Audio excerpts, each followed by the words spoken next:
Hey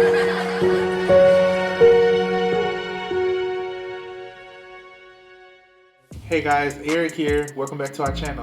Today's video is part 2 to our other video, Compost, How Is It Made? In part 1 of our Compost, How Is It Made video, we discuss what to add to your compost, what the different types of composting are, and the different types of nutrients you can find in your compost. Today, we're going to be talking about worms.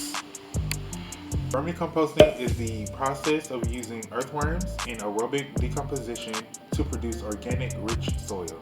The two major benefits of vermicomposting are that it reduces the amount of food waste that goes to landfills, and it also creates a new energy source for your plants. There are many different types of species of earthworms. The two common species that are used in vermicomposting are Easton fetida and Easton andre. Easton fetida, or by their common name, red wigglers, have both male and female reproductive organs, making them hermaphrodites. As we discussed in the first part to compost, how is it made, you want to make sure that you have a bin. This is a garbage bin I got from Walmart. You can get one this size or smaller, and you want to make sure you have holes, poke holes in them with the drill on the sides, on the bottom, and have holes in your lid. I don't have any cloth. You can use cheesecloth to protect the holes so that flies won't be able to get into your compost. I still have to do that. After you've prepared your compost bin for your worms, you want to make sure you add your worms and then add your food waste.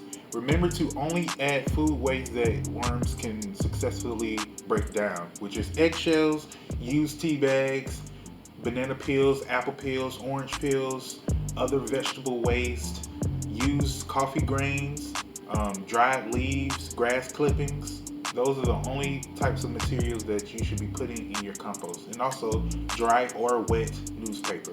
Make sure that you do not add any dairy products, meat products, fatty, oily, or fermented products. Okay? So right here in this section I have some lettuce, some dried leaves, branches from some snap peas that I was growing, but they died out because of the heat.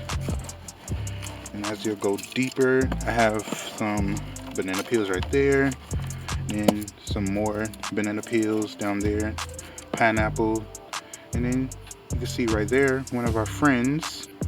You can see him right about there. There you go. Yep, he's moving.